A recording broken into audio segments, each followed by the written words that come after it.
Welcome back.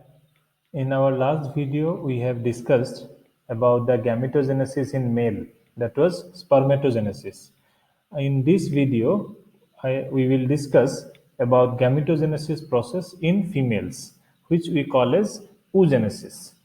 Although we are calling it as oogenesis, but we have to understand that the gametogenesis process in female is slightly different from that of male. However, the basic steps in gametogenesis remain same. That is, here also you will get the process of multiplication phase, then the growth phase and the maturation phase. That is, the three phases take place here also. However, in case of gametogenesis in females, there are two processes happening simultaneously. These two processes are called as follicular development and the other is called as the oogenesis. So we will soon come to it to understand what the two things are and how they can be correlated. Now, if we look at the ovary, let us look at the ovary anatomy once again, although we have studied it earlier in the female reproductive system. Now, ovary, if we look at the section, we will see that it has an outer lining of what we call as germinal epithelium. However, inside that germinal epithelium, we find a thin layer of what is called as tunica albuginea. So, if this outer layer is our germinal epithelium, then inside that we will find a layer of tunica albuginea. And inside region, almost this region as we show here, this region is entirely made up of what is called as the cortex. Now, if we again divide the entire area into two regions by drawing like this, then this inner area is called as the medulla, where there are a lot of blood vessels. And rest of the region is the cortex, which is made up of connective tissue. There are a lot of fibers here, so fibrous connective tissue is there, that is fibroblast cells are there, reticular fibers are there, and the follicles development take place here. What are these follicles exactly, you will soon understand.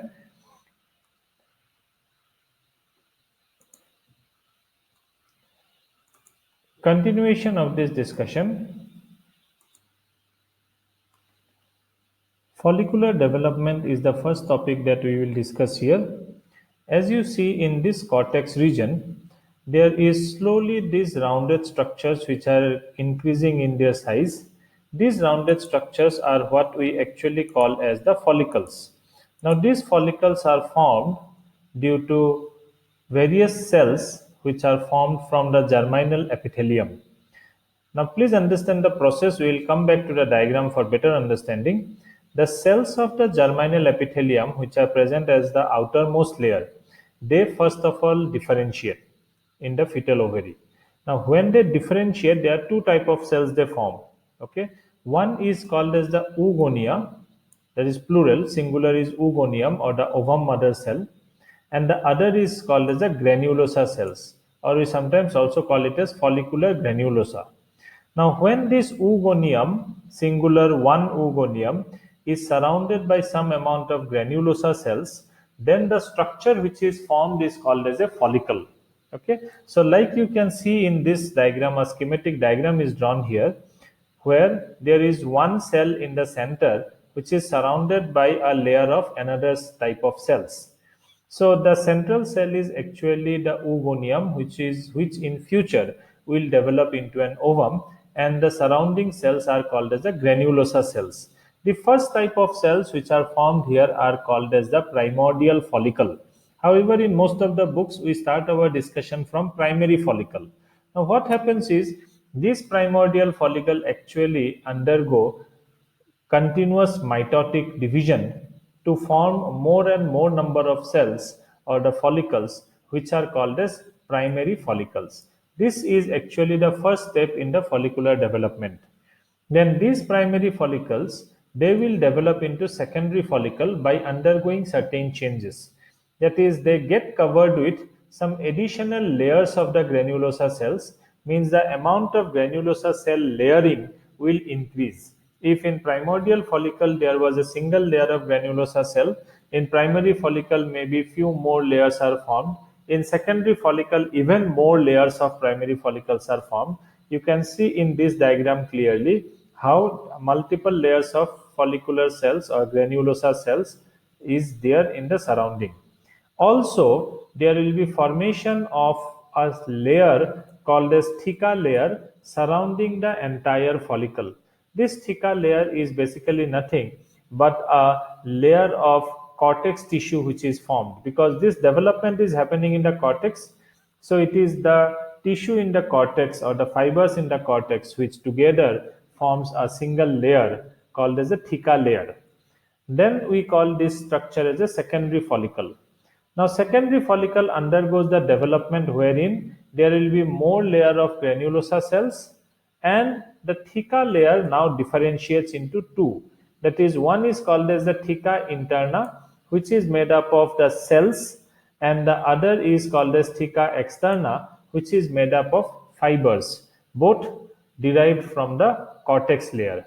And also slowly there will be development of this small, you can see in different color within the granulosa cell, a small opening, a small cavity starts forming. This cavity is called as an antrum. So the antrum develops within the follicular cells or the granulosa cells. Then you call it as a tertiary follicle. Now this tertiary follicle matures into a final mature form called as a Graafian follicle. Let us look at the diagram of Graafian follicle to understand. This is of special importance to be understood. It has a size of around 2.5 centimeter diameter, and it has in the center what is called as a secondary oocyte. Now, this secondary oocyte is actually a stage which is formed due to continuous development in the oogonium. I will come back to that point again. Then that secondary oocyte is surrounded by a layer of thick glycoprotein rich substance which is known as zona pellucida. That zona pellucida layer is further surrounded by some granulosa cells, but these are slightly differentiated into a radially elongated cells which are called as corona radiata. Then there will be a layer of multiple layers of granulosa cells, but this multiple layer of granulosa cells and this central structure is separated by this cavity, which was in tertiary follicle a small cavity. Now it has developed into a large cavity known as antrum. Okay, this antrum gets filled with a liquid called as liquor folliculi, which is secreted by granulosa cells. Now this central structure and the rest of the granulosa cell surrounding is attached to each other by a small neck-like structure or a small stalk or pedicel, you can call it as.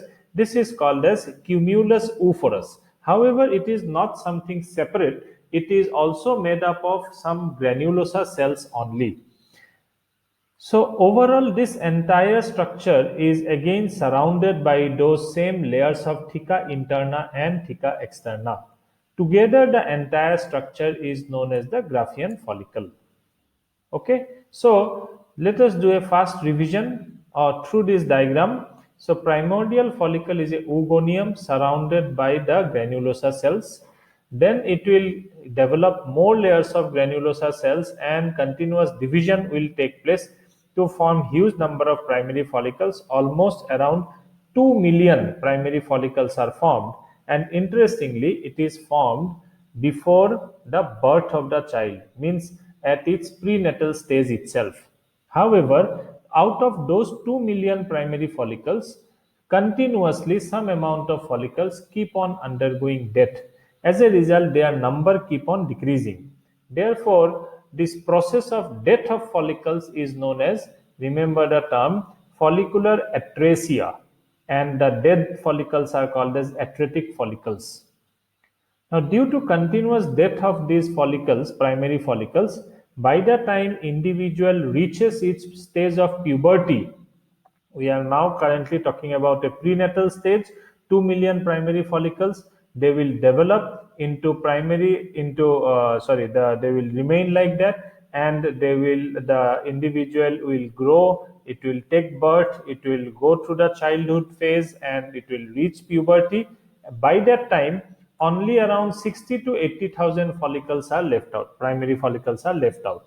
But during this entire stage, from prenatal stage till puberty, there is no further development in these primary follicles and they remain like that. However, after puberty, out of those 60 to 80,000 cells, the primary follicles will start development and they become secondary follicle, tertiary follicle, and finally the mature Graafian follicle. From this Graafian follicle, this central structure will undergo release by rupture of Graafian follicle, which is essentially known as ovulation. Okay, that is happens in the menstrual cycle, in the mid of the menstrual cycle. Due to ovulation, the rest of the granulosa cells which are left out here, these cells start developing a yellow colored pigment known as lutein, and thus the cells are now known as lutein cells, and the entire structure is now known as a corpus luteum. Okay, so if you see the diagram, this is a diagram of a real Graafian follicle from where the egg is released. Right? You might see such type of more diagrams in internet if you search through. Now your corpus luteum, which is formed after ovulation, is called as a temporary endocrine gland because it secretes progesterone. Okay, progesterone hormone is released, and this corpus luteum does not remain like that forever. They will start undergoing degeneration. When they undergo degeneration, they give rise to what is called as a corpus albicans. If you look at this diagram properly, you will see this is where the Graafian follicle, your granulosa cells of the Graafian follicle, and they have become yellowish in color now, and this is fully developed corpus luteum. Okay, the cells of granulosa keeps on proliferating, but this time they become yellowish in color. However, they do not remain like that forever. They soon undergo degeneration, forming what is called as corpus albicans. Now, in this process, we forgot one thing. What is it? We only spoke about the development of antrum, we spoke about formation of granulosa layer, but we did not discuss what has happened to the cell which is present in the center. We said in the primordial follicle, we spoke about the oogonia, but that what happened to that oogonium? Oogonium was surrounded by granulosa cells, they continued to proliferate, but we did not discuss about oogonium. So this oogonium undergoes the process called as oogenesis. So understand this process now properly. When this oogonia before birth, that is at the prenatal stage, undergoes mitosis, that is the multiplication phase, multiple times, it will give you more and more what are called as primary oocyte, which continue to grow. That is, they will accumulate more and more amount of cytoplasmic content, and then they will start undergoing meiosis. This is very important to understand that when they start undergoing meiosis, they do not complete meiosis. They will halt, or the process of meiosis get arrested after the stage of diakinesis. So after prophase 1, the process gets arrested. And this process till here takes place within 25 weeks of fetal development. So when the fetus is 25-week old, by that time around 2 million primary oocyte are ready within the primary follicle, okay, but arrested at a stage of diakinesis. Then the primary follicles remain like that within the ovaries, and the development of the fetus will take place. It will be born, and then childhood, then the puberty will come. At the stage of puberty, when the menstrual cycle begins, then from this pool of primary oocyte, out of which many of them till now have undergone death, around 60 to 80,000 are only left out. some few of them, around 6 to 10 primary oocyte, starts the development again. That is, the meiosis 1 will restart. Okay. However, when the meiosis 1 completes, it will give you two type of cell. One is this one, which is called as a first polar body. Another is this one, which is called as the secondary oocyte. Here again, it is important to understand that the first polar body is formed due to the karyokinesis which took place properly. So 46 chromosome got divided into 23 chromosome in two nuclei, but cytokinesis was unequal.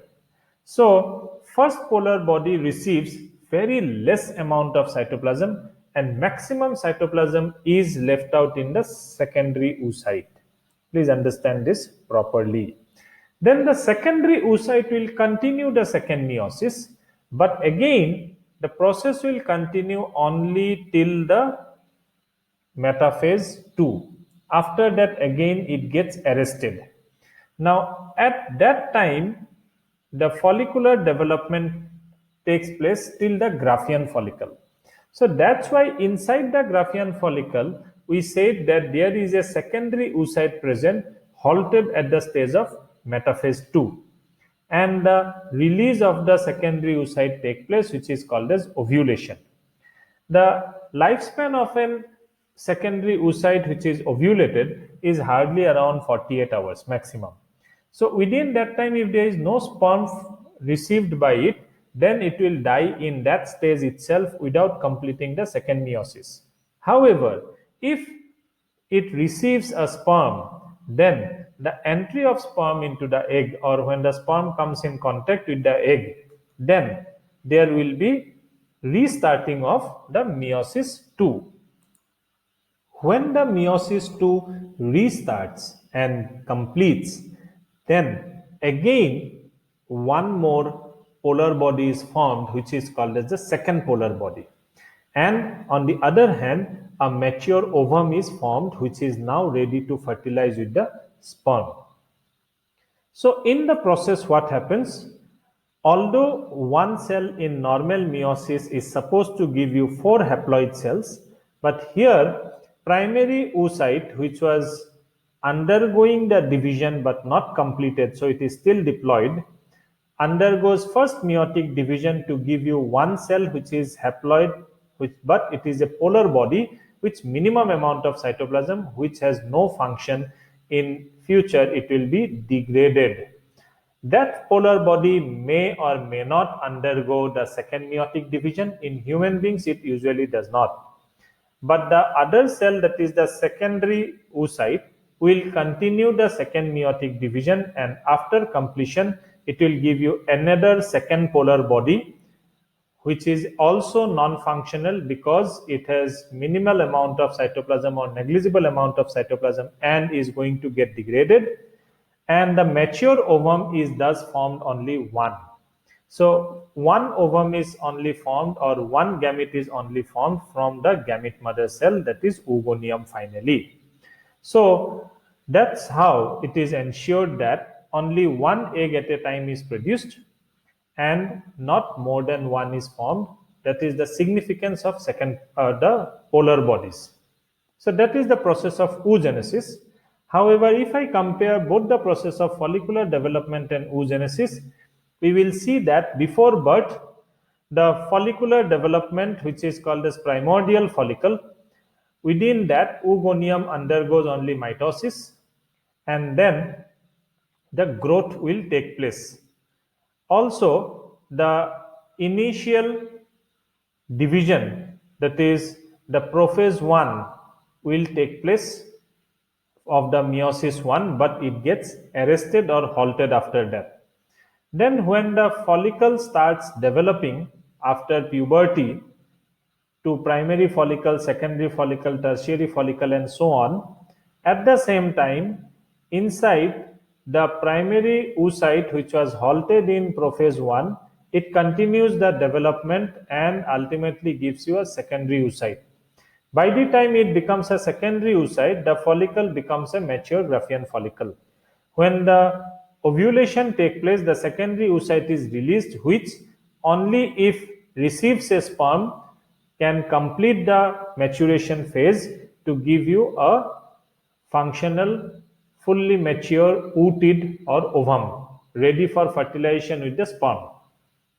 On the other hand, the Graafian follicle develops into a corpus luteum, which may ultimately degenerate into a corpus albicans if there is no sperm available at all and there is no fertilization. So ultimately, the ovum or ootid is a non-motile alecythal, that is non-yolk containing female gamete having a size of around 100 micrometer diameter. It is covered by a plasma membrane which is called as plasma lemma here, or oolemma also sometimes called as, and the cytoplasm is called as the ooplasm. In the peripheral cytoplasm, we find certain vesicles which contain cortical granules, okay, which are made up of certain mucopolysaccharide. And egg has a polarity. So the pole towards which the nucleus is present is called as the animal pole, and the opposite pole is called as the vegetal pole. Just outside the plasma lemma, a cavity, a small area is there which is called as perivitelline space. In this space, a polar body is present which is covered by again a perivitelline membrane. Outside that perivitelline space, what is shown here in yellow is a thick layer of zona pellucida. And surrounding zona pellucida, we have multi-layered corona radiata cells which are kept together by a cementing material known as hyaluronic acid. This zona pellucida layer contains certain special receptor proteins known as ZP1, ZP2 and ZP3. They are responsible for attachment of the sperm with the egg. We will understand about this when we discuss the fertilization process. And finally, looking at the hormonal control of oogenesis, just like spermatogenesis, oogenesis is also controlled by hormone. How? The hypothalamus secretes gonadotrophin releasing hormone which stimulates the pituitary gland to secrete initially the FSH first and some amount of LH also. FSH stimulates the follicular development, and then the granulosa cells start producing more and more amount of estrogen.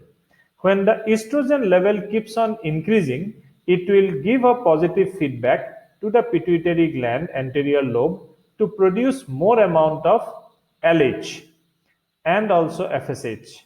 Now this increased level of LH and FSH leads to what is called as an LH surge, along with already existing high level of estrogen leads to what we call as ovulation process.